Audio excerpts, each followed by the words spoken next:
그제 규모 6.5의 강진이 발생했던 일본 규슈 구마모토 지역에서 오늘 새벽 또 7.3의 강진이 일어났습니다. 이번 2차 지진으로 인한 사망자는 13명, 부상자는 1,000명이 넘는 것으로 집계되는 등 인명과 재산 피해가 계속 늘어나고 있습니다. 지금까지 현지 상황 국제부 연결해서 알아봅니다. 전준영 기자.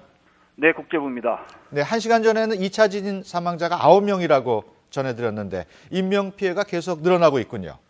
네, 시간이 갈수록 이 사망자와 부상자 수가 빠르게 늘고 있습니다.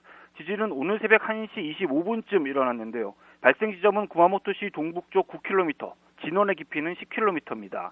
NHK 등 현지 언론은 이번 2차 강진으로 모두 13명이 숨지고 1,000명 넘게 다친 것으로 집계됐다고 전했습니다. 앞서 지난 14일 밤 첫 강진 사상자가 1,000명을 훌쩍 넘었는데 그보다 더 강했던 이번 2차 강진으로 인한 인명 피해는 더욱 클 것으로 우려됩니다. 이틀 전 첫 강진까지 합치면 사망자는 22명, 부상자는 2,000명이 넘을 전망입니다. 특히 상당수가 중상을 입어 사망자가 늘 가능성이 큰 것으로 전해졌습니다.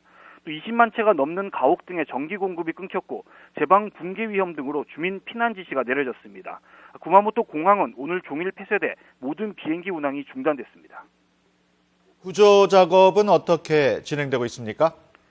일본 정부는 인명 피해를 줄이기 위해 총력을 기울이고 있지만 워낙 피해 지역이 넓어서 어려움을 겪고 있습니다.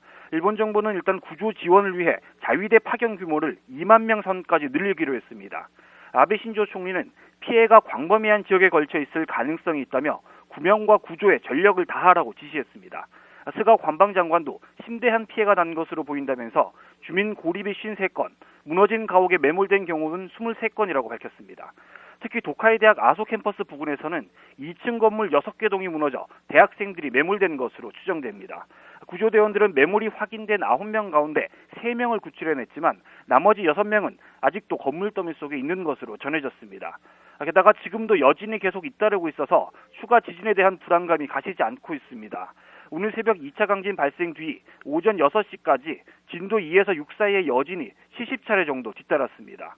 일본 기상청은 오늘 발생한 규모 7.3의 지진이 본지진이고 그제 일어난 규모 6.5의 지진은 본지진에 앞서 발생하는 전진이었던 것으로 보인다고 밝혔습니다. 특히 구마모토현과 오이타현에서 지진 활동이 활발해지고 있다면서 일주일 안에 진도 6에 육박하는 여진이 있을 수 있다고 설명했습니다. 지금까지 국제부에서 YTN 전준영입니다.